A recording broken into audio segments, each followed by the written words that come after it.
I'm Heather Williams, 34, a real estate agent in Chicago who's built my career helping others find their dream homes. For 5 years, I faithfully paid my parents' mortgage, ensuring they kept the house I grew up in. Then came my sister Melissa's wedding day. The moment my father announced they were giving her our family home as a wedding gift, my world shattered. I stood frozen, champagne glass nearly slipping from my hand. Before I continue with how I discovered my parents had given away the home I was paying for, let me know where you're watching from.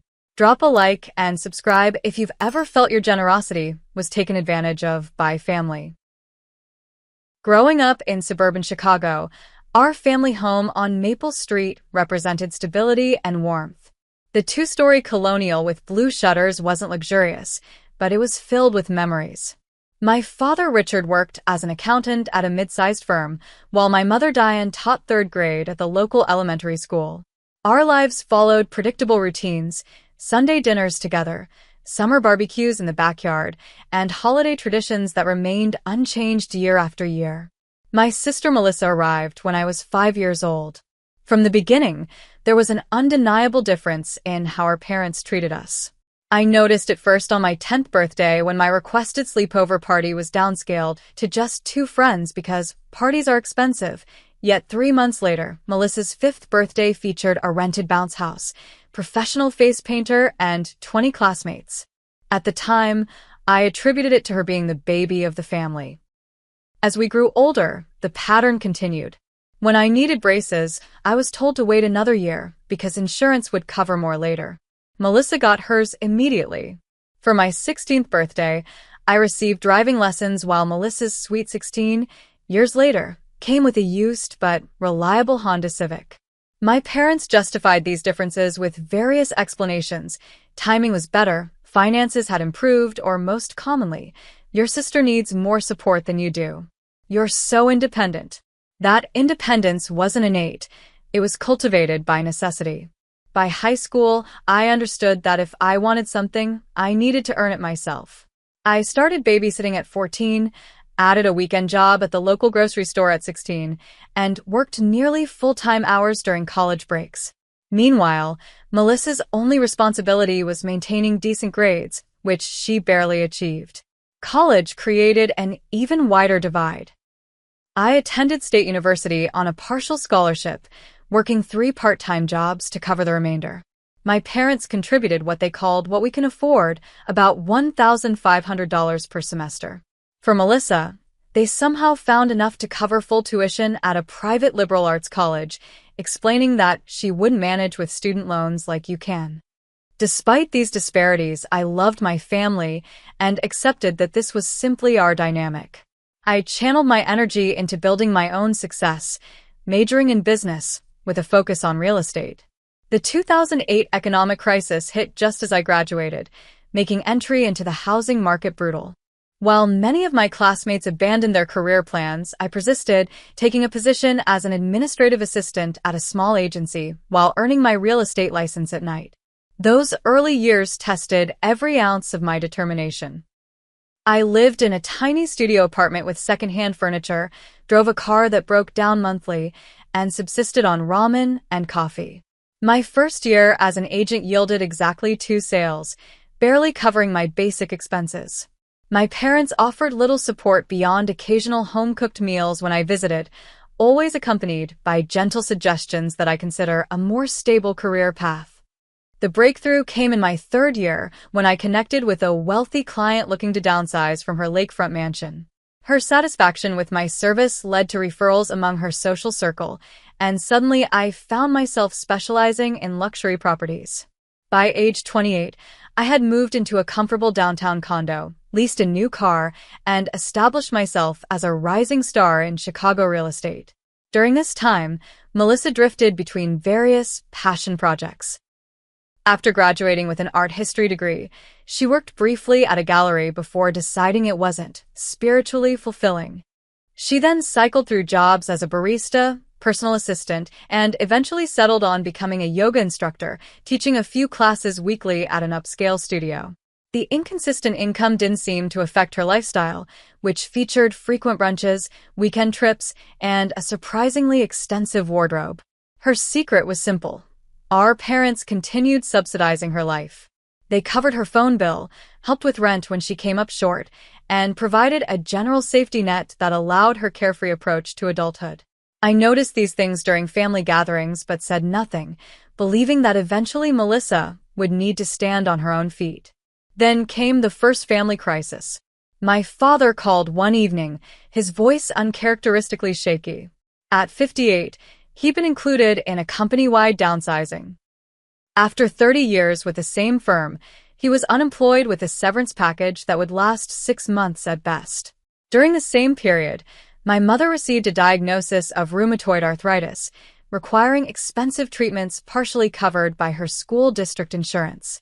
"We're managing," he insisted during our weekly calls, but I could hear the strain in his voice.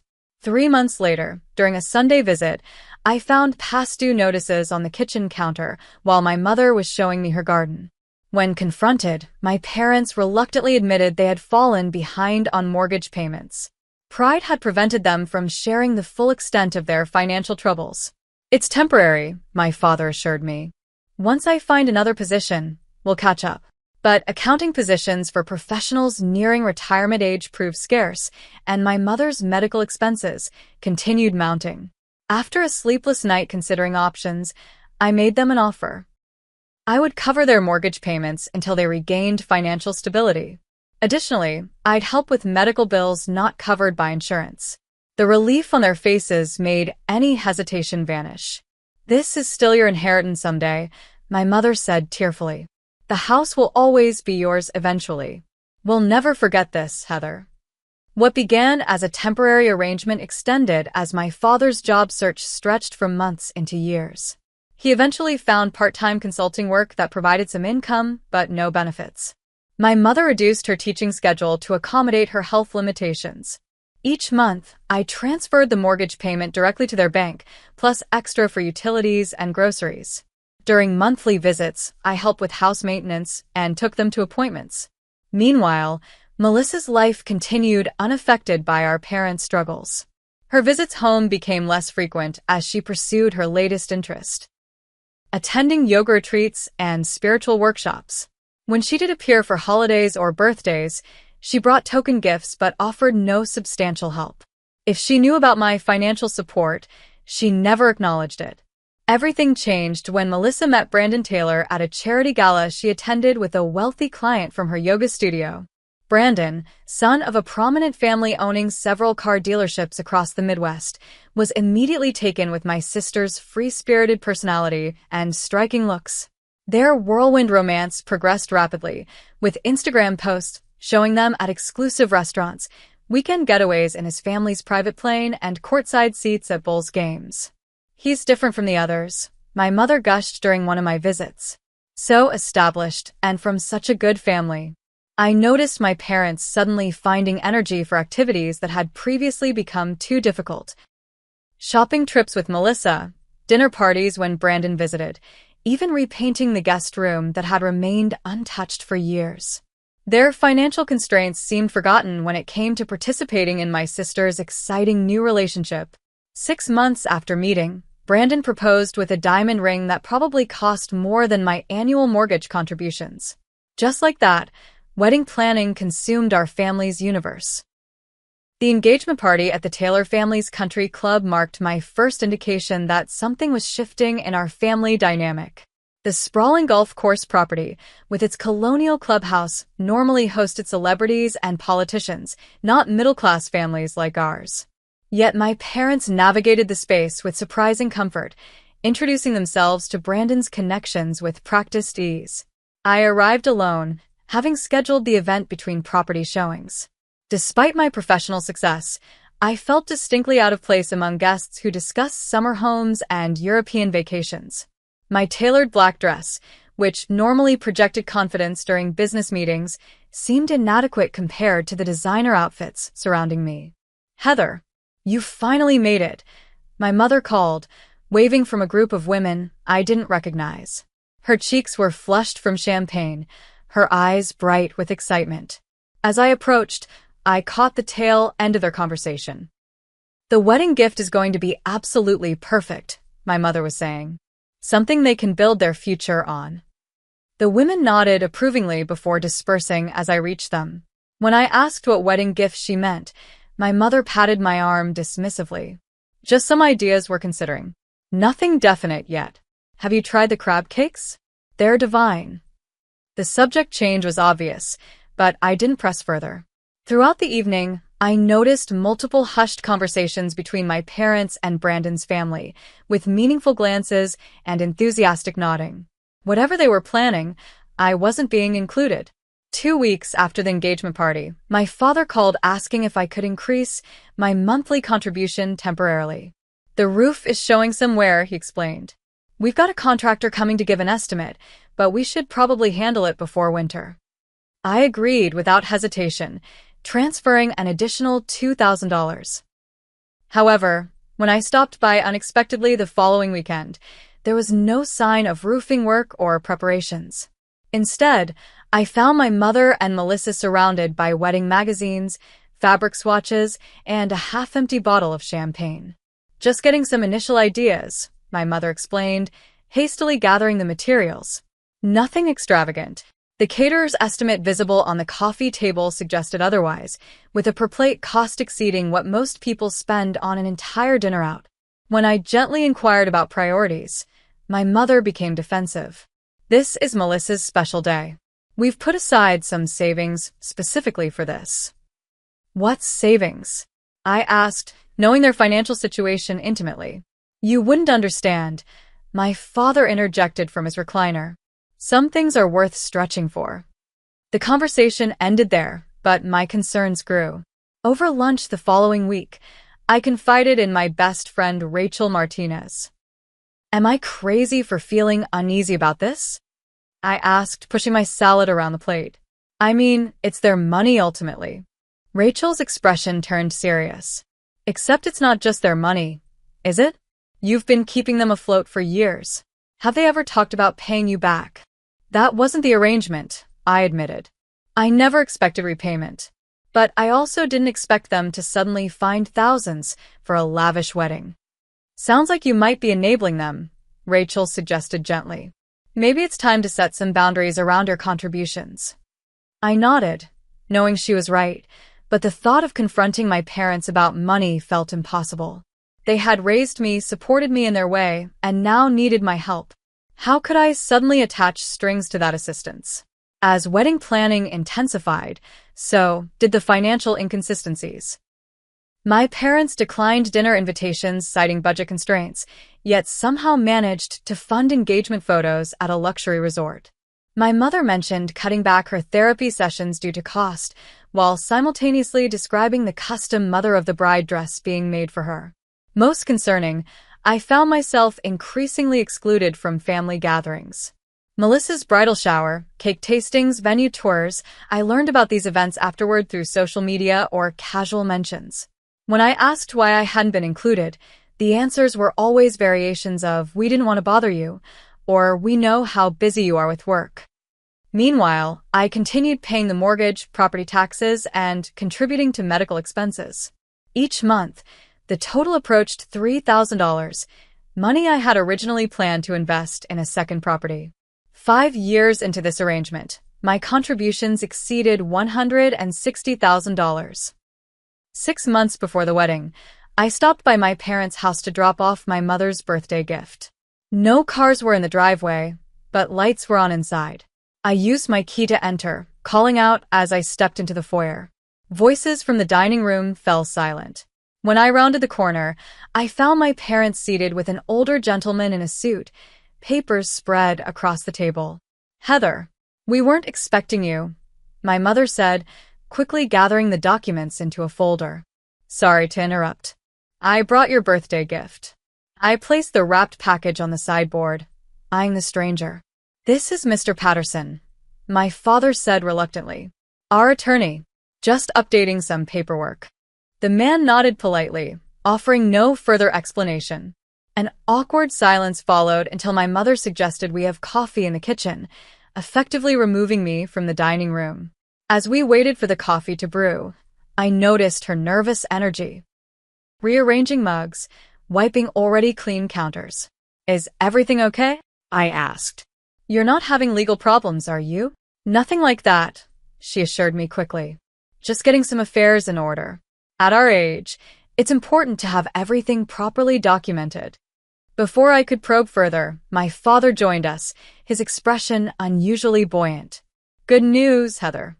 You won't have to worry about the house anymore soon. What does that mean? My stomach tightened. Just that we're making some adjustments to simplify things, he replied vaguely. Nothing for you to concern yourself with now. The conversation shifted to safe topics, neighborhood news, my recent sales, Melissa's wedding plans. But as I drove home that evening, my father's words echoed uncomfortably. Something significant was happening, and I was deliberately being kept in the dark. Melissa's wedding day arrived on a perfect June Saturday. The historic Palmer House Hotel in downtown Chicago had been transformed with thousands of white roses, crystal chandeliers, and custom lighting that cost more than my first car. As a bridesmaid, I'd been at the venue since dawn, navigating the careful choreography of hairstylists, makeup artists, photographers, and my sister's frequent emotional outbursts over minor details. The champagne isn't properly chilled, she complained as I adjusted her veil. And the florist used cream roses when I specifically requested ivory. I bit my tongue, remembering my mother's plea that morning. Please help make this perfect for your sister.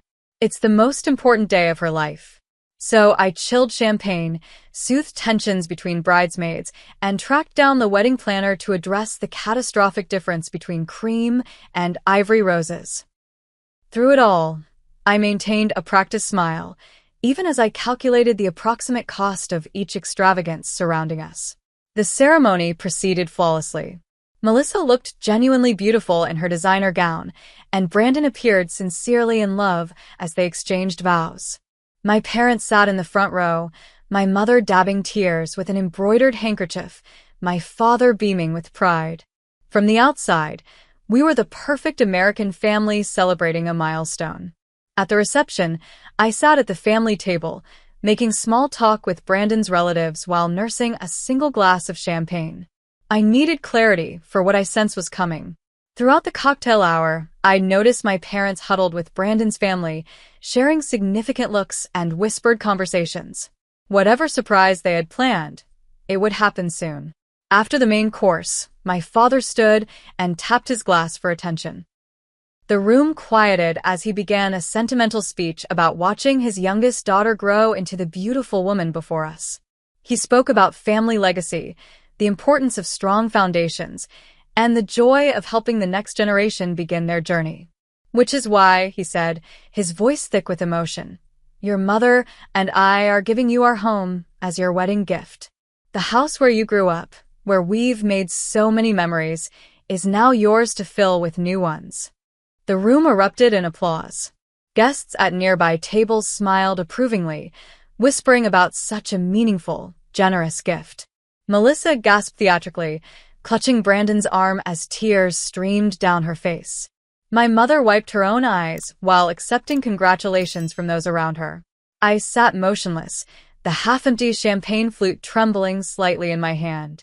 5 years of mortgage payments, 60 monthly transfers, countless additional contributions for repairs, taxes, insurance.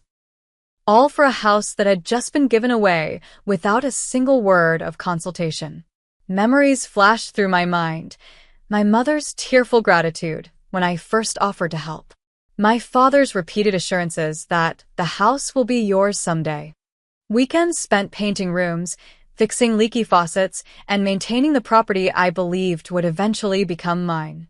All while my sister lived her carefree life, showing up only for holidays and the occasional Sunday dinner. Through sheer force of will, I maintained my composure through dinner.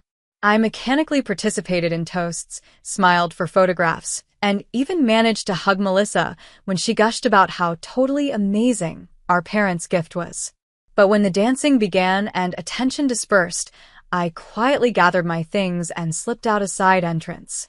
Instead of going home, I drove directly to my parents' house, or what I now understood was my sister's house. I parked in the driveway and waited, knowing they would return there to change before leaving for their hotel downtown. The familiar structure loomed in the darkness, every window, shutter, and brick representing years of my sacrifice. They arrived shortly after midnight, still in their formal attire, expressions shifting from surprise to wariness when they spotted my car. I stepped out as they approached the front door. "Heather, why aren't you at the reception?" my mother asked, fumbling with her clutch.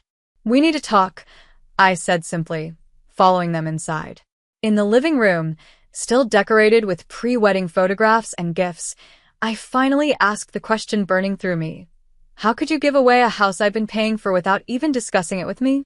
My father loosened his tie, avoiding my gaze. "It's our house, Heather. We appreciated your help during our rough patch, but ultimately, it's our name on the deed." "Was your name on the checks I wrote every month for 5 years? Was your name on the statements for the new roof last year, or the property taxes I covered when you came up short?" "That was your choice," my mother interjected, her tone surprisingly cold. "We never forced you to help us. You said it would be my inheritance. You literally told me I was investing in my future." My father sighed heavily. "Plans change. Melissa and Brandon need a stable home to start their family. They can't afford something comparable in this neighborhood on their own. And I can? I've been putting my own financial goals on hold to help you." "You're already successful," my mother countered. "You have your condo, your career. Melissa needs this foundation to get started in life." The conversation deteriorated from there. Each justification they offered revealed a deeper betrayal. They had transferred the deed to Melissa and Brandon 2 months earlier, explaining the mysterious meeting with the attorney. They had used my recent contributions to clear the remaining mortgage balance before the transfer, approximately $12,000 I had provided specifically for medical bills and home repairs. Most devastating was their complete dismissal of my financial contributions as voluntary gifts rather than investments made under specific pretenses. When I mentioned the total sum, over $160,000, my father actually scoffed. "That's an exaggeration. And anyway, that's what family does. We support each other." "Apparently only when the family member is Melissa," I replied, gathering my purse. "I won't be supporting anyone in this family anymore." I drove home in tears, equal parts heartbroken and furious. The foundation of trust one thought existed with my parents had been revealed as completely illusory.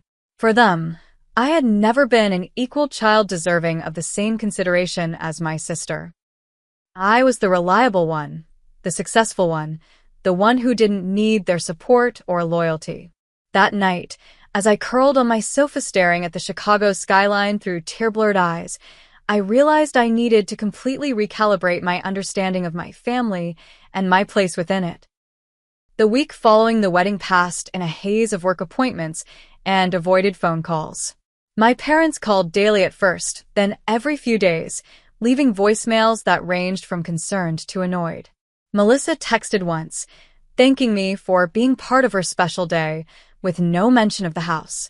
I responded to none of them, needing space to process my emotions and determine my next steps. Work became my sanctuary. I scheduled showings back-to-back, conducted open houses on weekends, and volunteered for the listings no one else wanted. Colleagues commented on my sudden intensity, but I deflected with jokes about saving for a vacation. In reality, every property I walked through triggered painful comparisons to the home I'd financially maintained for years, now given away without consideration. Nights were harder. Sleep proved elusive as I mentally calculated the opportunity costs of my years supporting my parents. The down payment on an investment property I'd delayed. The retirement contributions I'd reduced. The professional development opportunities I'd passed on to maintain my monthly commitment to them. During one particularly sleepless night, I created a spreadsheet documenting every payment I'd made: mortgage contributions, property tax payments, home repairs, medical bills, even groceries and utilities I'd covered. The total exceeded $165,000 over 5 years.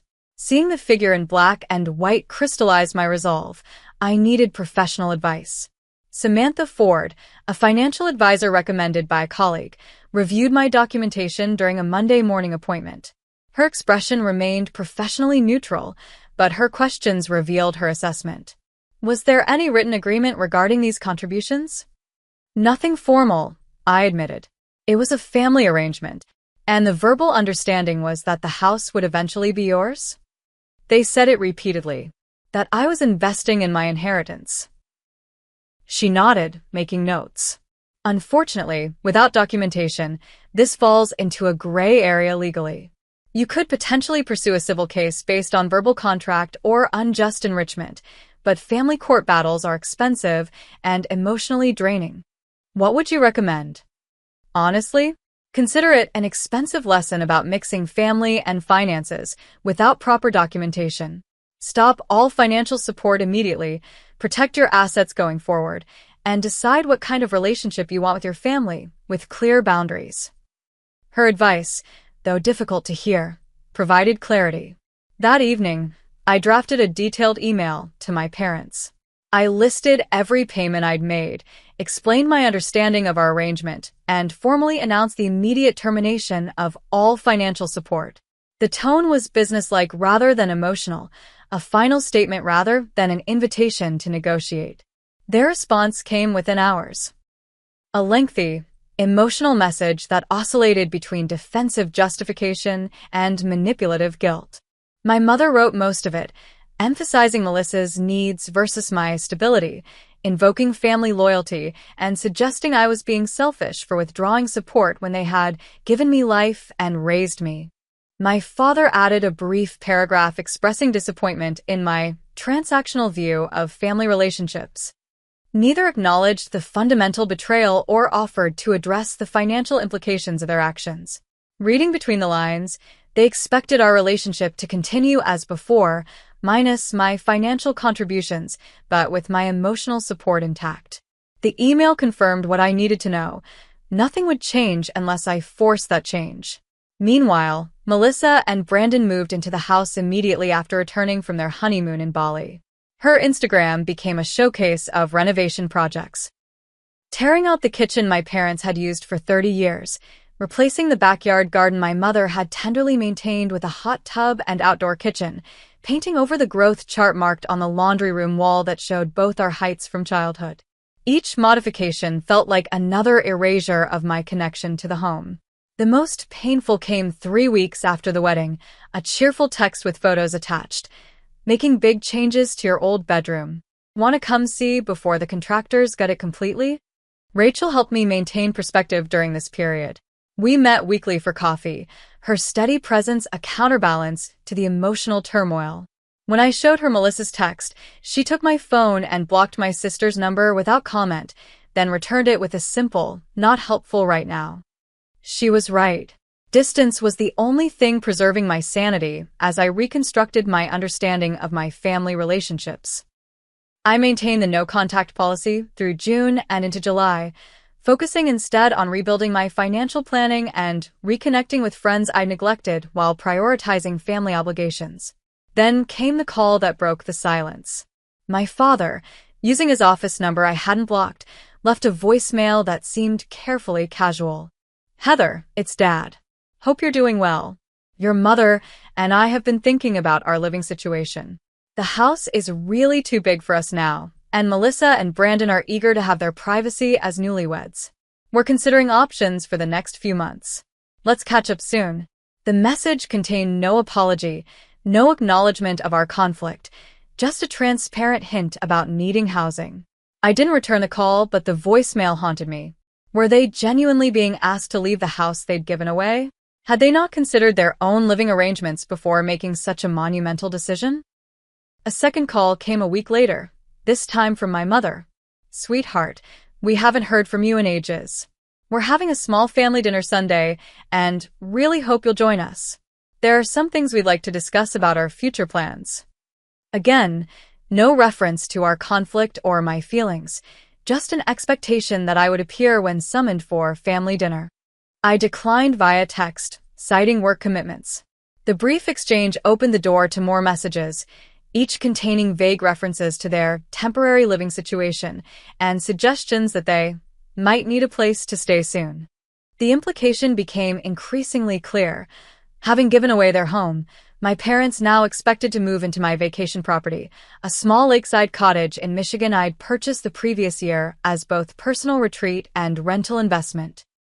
The property represented one of the few financial goals I'd managed to achieve despite supporting them, purchased entirely with commissions from a particularly successful quarter. I had never explicitly told them they couldn't use it. In fact, before the wedding betrayal, I had considered offering it to them as a retirement option. Now, their presumption that it would automatically be available felt like another example of their entitlement to my resources without reciprocal consideration. The anticipated direct request came on a Tuesday evening when my parents appeared unannounced at my condo. The doorman called up, and for a moment I considered declining the visit. But delaying the inevitable would only prolong the situation, so I agreed to see them. They arrived bearing peace offerings, my mother's homemade lasagna, and a bottle of wine we had once shared during a pleasant Christmas dinner. The familiar scents triggered unwelcome nostalgia as I led them to my dining area, deliberately not offering to take their coats, a small signal that this wasn't a social visit. After awkward small talk about the summer weather and neighborhood developments, my father cleared his throat. "Heather, we wanted to talk to you in person about our situation. As you know, the house is Melissa and Brandon's now, and they're understandably eager to make it their own. They've asked us to move out by the end of the month." 2 weeks from now, my mother clarified, her expression suggesting this timeline was unreasonable despite being 2 months after they had given away their home. "We've been looking at apartments," my father continued, "but rental prices in good neighborhoods are astronomical. And with your mother's health considerations, we need somewhere comfortable and accessible." I waited, knowing what was coming but refusing to make it easier by suggesting it myself. "We were thinking," my mother finally said, "about your lake house. It's just sitting empty most of the time, and the location would be perfect for your father's blood pressure. The doctor said a quieter environment would do wonders." The presumption left me momentarily speechless. After weeks of no meaningful contact following a major betrayal, they had arrived expecting access to my second property as though nothing had happened. No acknowledgement of the pain they'd caused, no recognition of the boundaries I'd established, not even a direct question, just an assumption of entitlement. "The lake house," I repeated slowly. "Just until we figure out something permanent," my father added quickly. 6 months, maybe a year at most. We wouldn't interfere with any rental plans you have for peak season." I thought about the lake house, a modest 3-bedroom cottage on a small Michigan lake. I had purchased it entirely with my own savings after years of disciplined financial planning. The weekends spent painting walls, replacing fixtures, and furnishing it with carefully selected pieces. The rental income that supplemented my commissions during slower real estate periods. The personal sanctuary it provided when city life became overwhelming. "That won't be possible," I said finally. My mother's expression shifted from expectant to confused. "What do you mean?" "I mean no. You can't stay at my lake house." "But it's just sitting empty most of the time," she persisted, as though I hadn't understood her point. "That's not relevant. It's my property, purchased with my money, and I don't want to change how I'm using it." My father leaned forward, brow furrowed. "Heather, you're being unnecessarily dramatic. We're talking about family helping family. After everything we've done for you." The audacity of his statement broke through my composed exterior. "After everything you've done for me? What about everything I've done for you?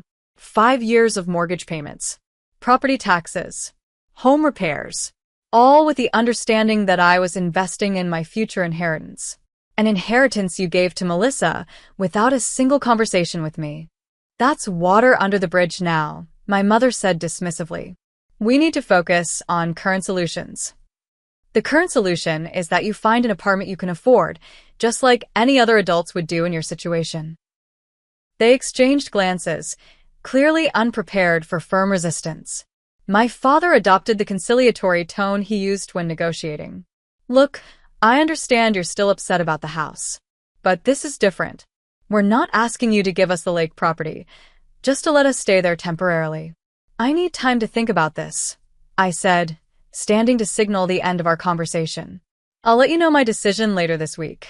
After they left, I immediately called Rachel, who arrived 30 minutes later with reinforcements, our mutual friend Julia Stevens, and a bottle of tequila. As I recounted the conversation, their expressions shifted from disbelief to indignation. "The absolute nerve," Rachel said, pouring another round of drinks.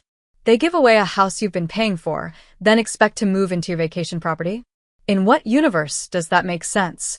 Julia nodded vigorously. "My father tried something similar after my parents divorced. Gave their savings to my brother for his business, then expected to move in with me, temporarily, when he couldn't afford his apartment. These patterns don't change unless you establish firm boundaries." "Which is exactly what you need to do," Rachel added. "Clear, unmovable boundaries with consequences they understand." Together, we drafted my response, a firm but respectful refusal that acknowledged their situation without accepting responsibility for it. The key points: I would not offer my lake house as either temporary or permanent housing, I would not resume financial support, and any future relationship would depend on their recognition of the betrayal and steps toward making amends. 3 days later, I met my parents at a neutral location, a coffee shop midway between our homes. The public setting was deliberate, minimizing the possibility of an emotional scene. I arrived early, selecting a corner table that offered some privacy without complete isolation. They entered together, my mother scanning the shop anxiously while my father maintained his usual confident posture. The contrast between their demeanor and mine, I had dressed professionally and brought notes, established the tone immediately. This was a negotiation, not a family chat. "I've considered your request," I began after minimal greetings, "and my answer is no. I won't be offering the lake house as a residence for you, either temporarily or permanently." My mother's face fell. "But where are we supposed to go?" "That's a question you should have considered before giving away your home," I replied evenly. "There are many apartments available in your price range, particularly if you consider suburbs further from the city center." "We've raised you better than this," my father said, anger edging his voice. "Family takes care of family." I agree completely. "For 5 years, I took care of my family by paying your mortgage, covering your property taxes, and helping with medical bills. That commitment ended when you gave away the house without consulting me, using my own money to clear the remaining mortgage for Melissa's benefit." I slid a folder across the table containing printouts of rental listings in their budget. "These are all available immediately and would work with your current income. I've also included information about senior housing developments that offer amenities suited to your needs." My mother pushed the folder away without opening it. "We're not seniors. We're your parents who need your help during a transition period. A transition you created by giving away your stable housing situation. I'm setting a boundary. I will not provide housing for you, nor will I resume financial support.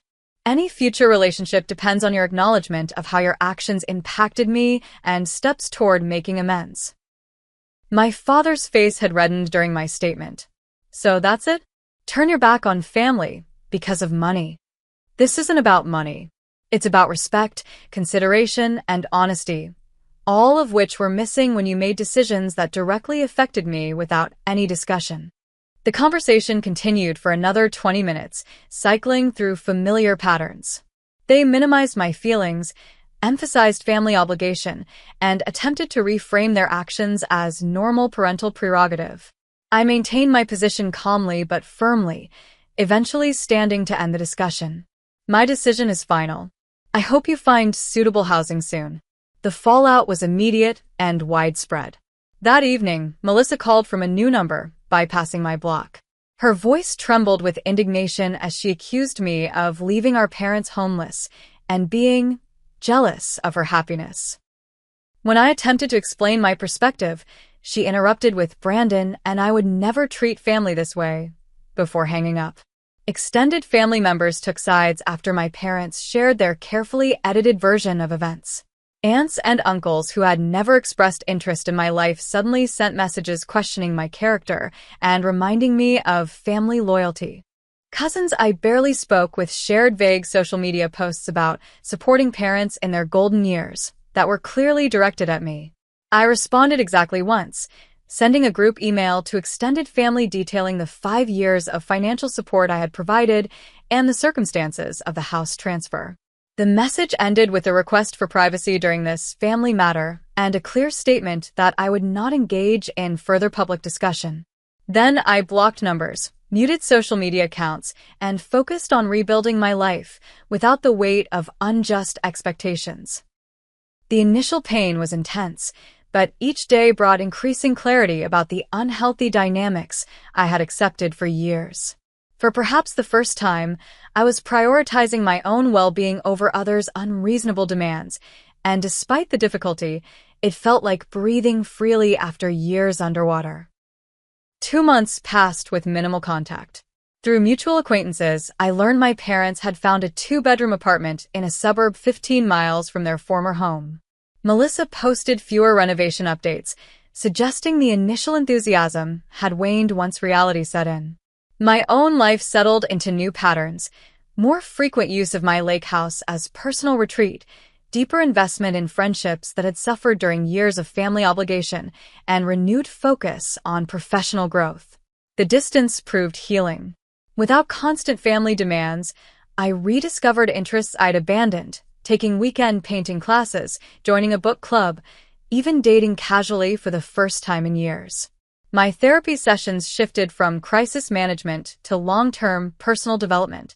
Most importantly, I began recognizing patterns from my family relationships that had affected all my interactions. The tendency to overfunction, difficulty setting boundaries, and habit of placing others' needs above my own. Work success continued and expanded. In September, I won a competitive listing for a historic mansion conversion project, multiple luxury condos in a landmark building. The commission would substantially increase my annual income, validating my decision to focus on career advancement rather than continued family support. On a crisp October morning, as I reviewed marketing materials for the new listing in my downtown office, my assistant knocked tentatively. "There's a Richard Williams here to see you." "No appointment." "He says he's your father." My immediate instinct was refusal, but something in her expression gave me pause. "How does he seem?" She hesitated. "Nervous. Maybe a little sad. He said he understands if you're busy, but hoped you might have time for lunch." The unexpected nature of the visit intrigued me.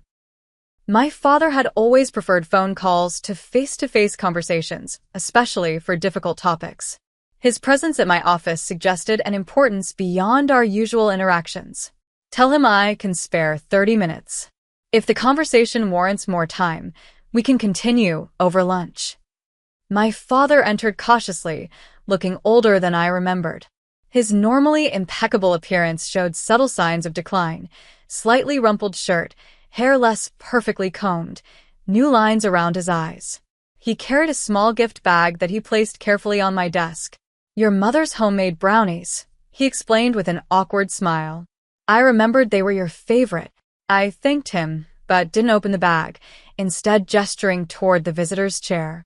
"This is unexpected. I've been wanting to talk to you for weeks, but wasn't sure you'd take my call." He settled into the chair, hands fidgeting uncharacteristically. "Things haven't been right since the wedding." "Since before that, really." "No, they haven't," I agreed, maintaining a neutral tone. He took a deep breath. "I've come to apologize, Heather. I made terrible mistakes that hurt you deeply, and I need to take responsibility for that." The directness surprised me. My father rarely admitted error, typically preferring to reframe situations to maintain his position. I remained silent, allowing him space to continue. "The house situation was handled incredibly poorly. You deserved consultation, consideration, and appreciation for everything you'd contributed.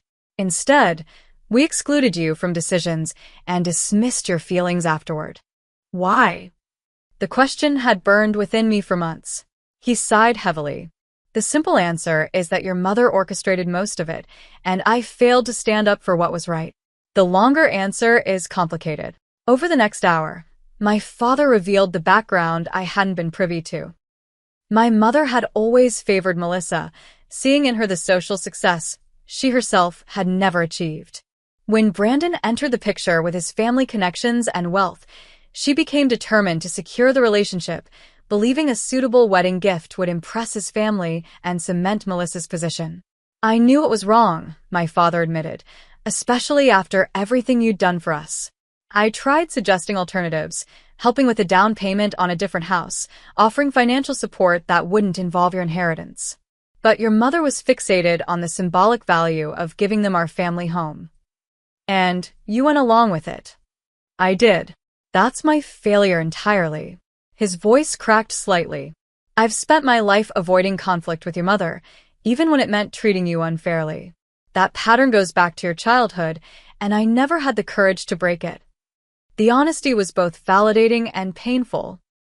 All those years of feeling less valued had been based in reality, not my imagination. The favoritism had been intentional, not circumstantial. What's changed now? I asked. Why this apology after months of silence? Several things.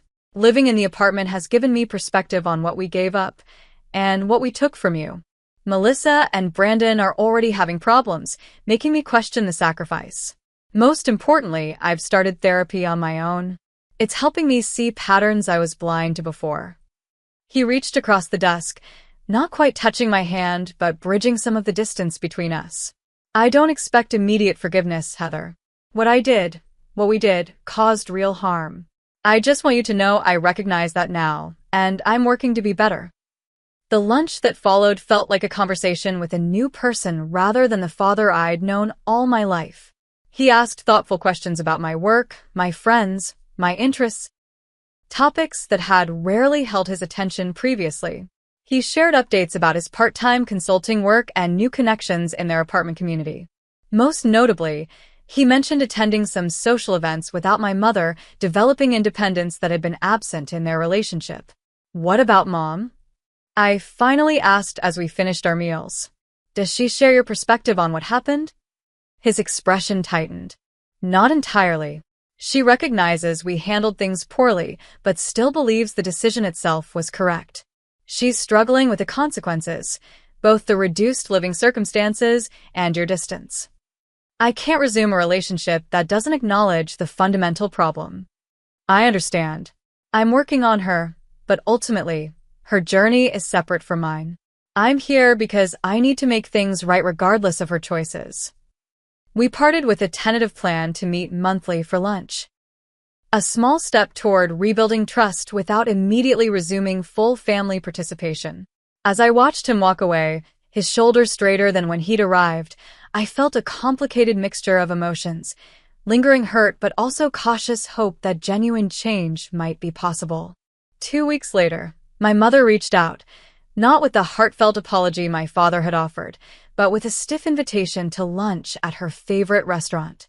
I accepted with clear boundaries about what the meeting would and wouldn't include. No discussion of financial help. No pressure about family obligations. Simply an opportunity to begin addressing our fractured relationship. The lunch proved challenging. My mother arrived impeccably dressed as always, her armor of perfect appearance intact. Her greeting was affectionate but controlled, with none of the vulnerability my father had shown. Your father says I need to acknowledge the misunderstanding about the house, she began after our orders were placed. It wasn't a misunderstanding, I corrected gently. It was a betrayal of trust and an erasure of my contributions. She flinched slightly, but continued.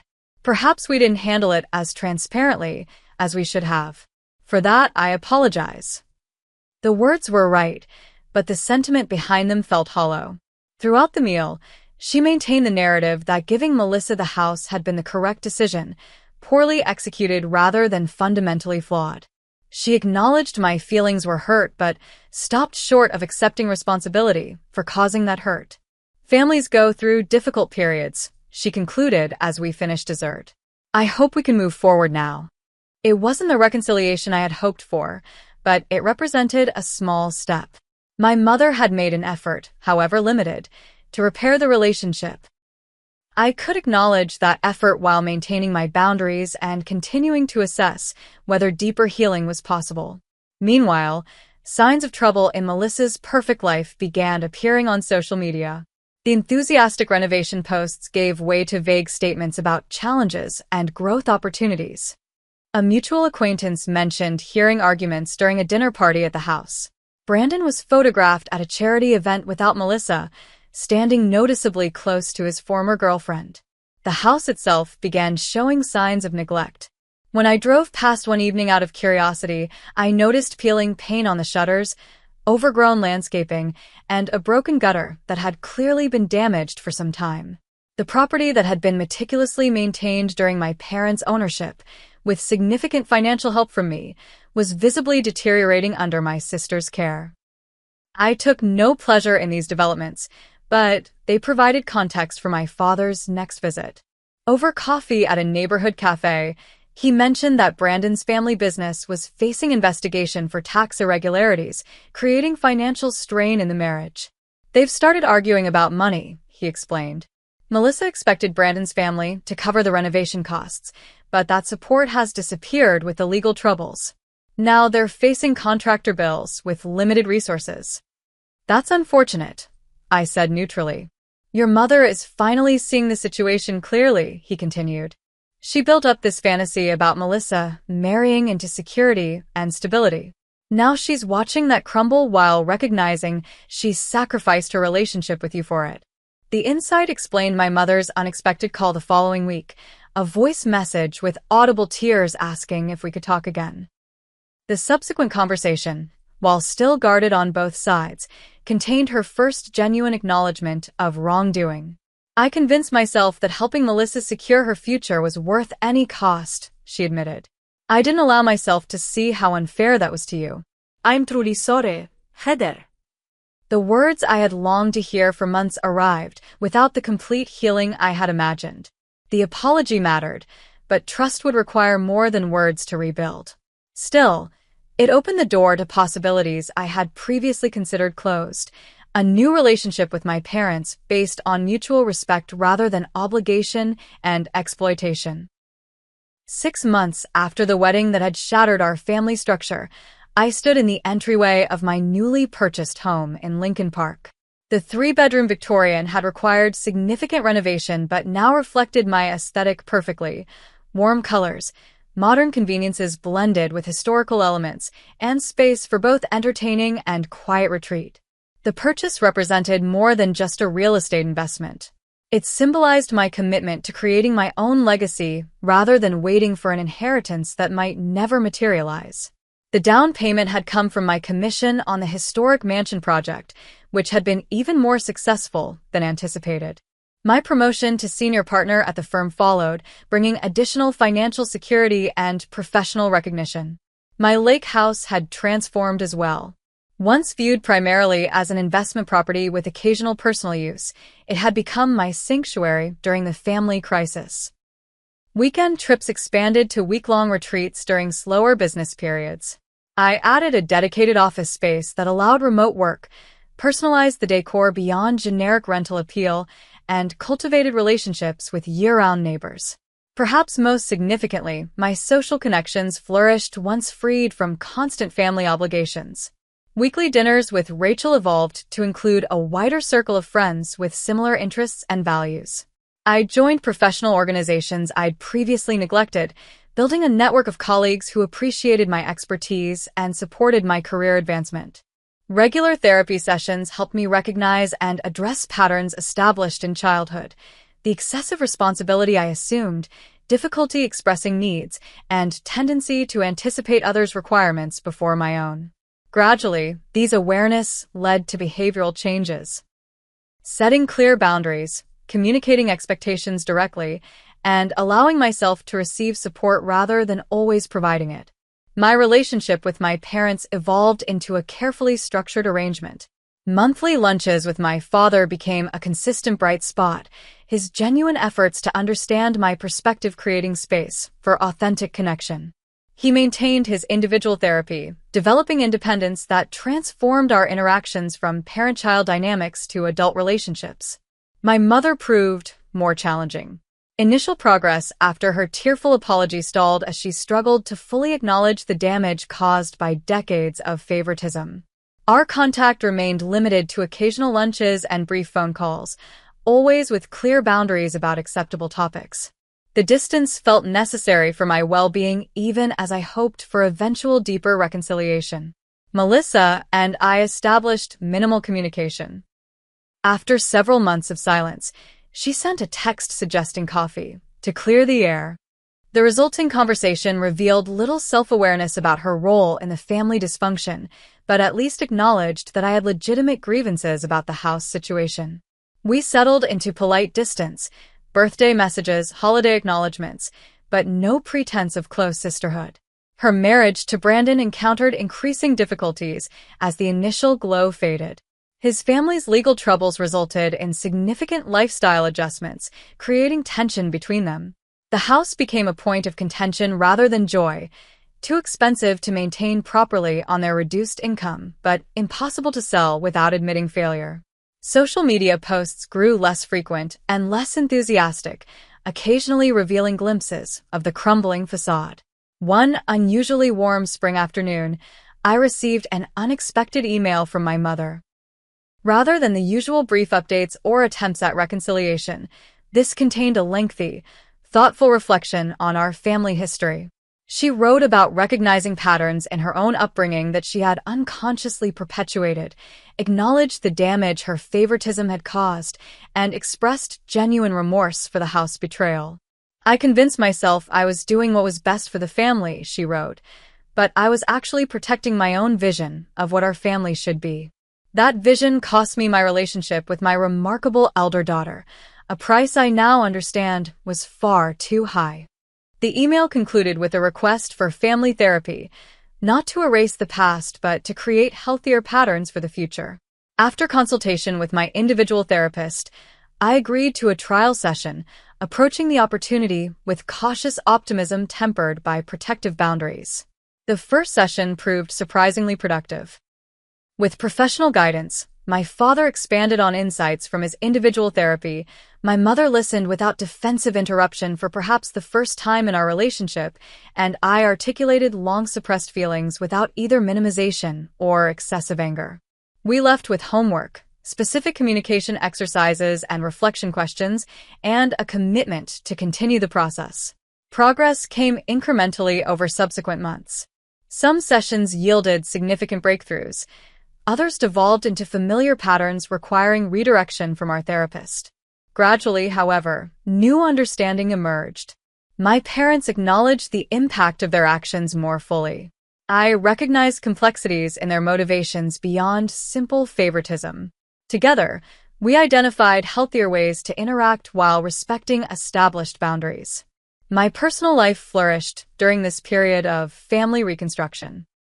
A casual introduction through a colleague led to meeting Jake Thompson, an architectural photographer whose work complemented my real estate expertise.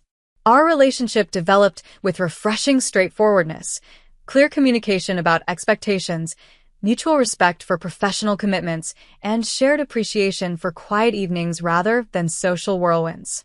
Most importantly, Jake demonstrated consistent respect for my boundaries.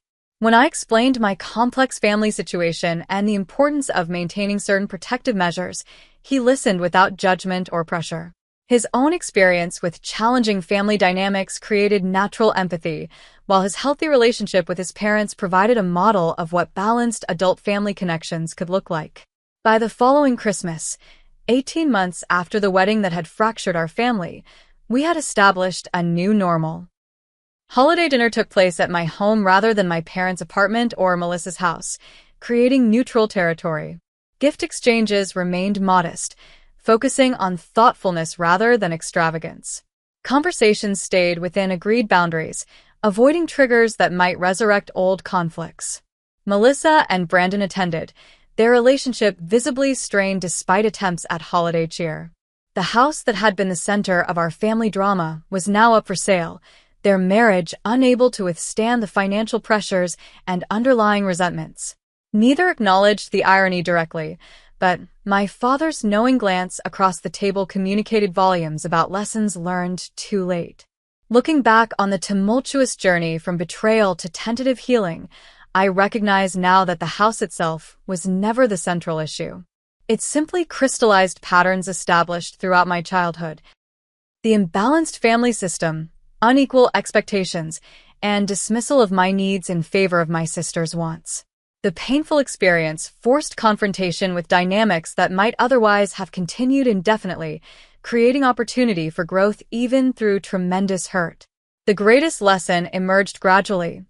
True family relationships cannot be purchased through financial contribution or maintained through obligation alone. Authentic connection requires mutual respect, honest communication, and recognition of each person's inherent value beyond what they provide materially. My willingness to financially support my parents created an illusion of closeness that collapsed when tested by conflicting interests.